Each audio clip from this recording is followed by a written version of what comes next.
Dry fruit laddu అనమాట. ఇది kids కోసం. అందరూ చిన్నపిల్లలు ఏం చేస్తారు, మనం బాదం పప్పు నానబెట్టించిన, జీడిపప్పు నానబెట్టించిన పడేస్తూ ఉంటారు, లేదా 2 పప్పులు తిని వదిలేస్తారు కదా. ఇలా చేస్తే పూర్తిగా లడ్డు ఇష్టంగా తింటారు, చాలా బాగుంటుంది, హెల్దీ కూడా. దీనికోసం ఒక ప్యాన్ పెట్టి 2 గ్లాసెస్ ఆఫ్ కాజునైతే నేను పోసాను. గ్రామ్స్ అయితే 100 గ్రామ్స్ అనమాట. సిమ్లో లో ఫ్లేమ్లో పెట్టుకొని మంచిగా ఎర్రగా వచ్చేలాగా ఫ్రై చేసుకోవాలి. అస్సలు మాడు వాసన రాకూడదు. ఇలాగే బాదం కూడా ఫ్రై చేసుకోవాలి. టప్ టప్ అని సౌండ్ వస్తుంది అనమాట.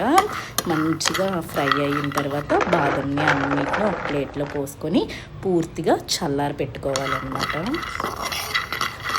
ఇలా పిస్తా పప్పును కూడా ఒక 2 గ్లాసెస్ పోసుకొని, లేదా 100 గ్రామ్స్ ఇవి పోసుకొని ప్యాన్లో నీట్గా స్లోగా ఫ్లేమ్ పెట్టుకొని మంచిగా దగ్గరుండి కలుపుకొని మాడు వాసన రాకుండా మంచిగా ఫ్రై చేసుకోవాలి. అండ్ నేను ఇక్కడ లైన్ డేట్స్ అయితే యూస్ చేశాను. ఖర్జూరని చాలా ఖర్జూరస్లో పురుగులు అన్నీ ఉంటాయి, చూసుకొని ఇలా తొక్క ఒలిసేసుకొని గింజలు తీసేసి నీట్గా పక్కన పెట్టుకోవాలి. ఈ బాదం కాజు మొత్తం ఫ్రై అయిపోయిన తర్వాత ప్లేట్లో పోసేసుకున్నాం కదా, పూర్తిగా చల్లగా అయిపోవాలి. అప్పుడు మనం మిక్సీ జార్లో తీసుకొని పౌడర్ అయితే చేసుకోవాలన్నమాట. ఇవి పూర్తిగా చల్లగా అయిపోవాలి.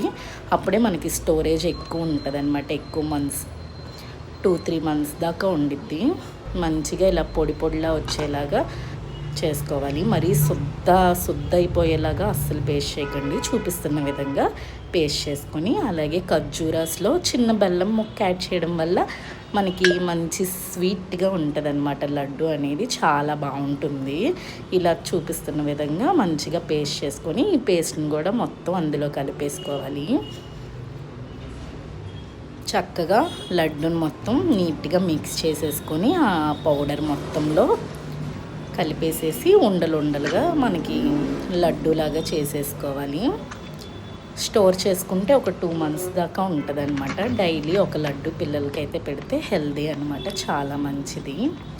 అండ్ మనకి ఇది చాలా నిలవ ఉంటుంది, 2 మంత్స్ దాకా స్టోర్ ఉంటుంది, ఖచ్చితంగా ఉంటుంది.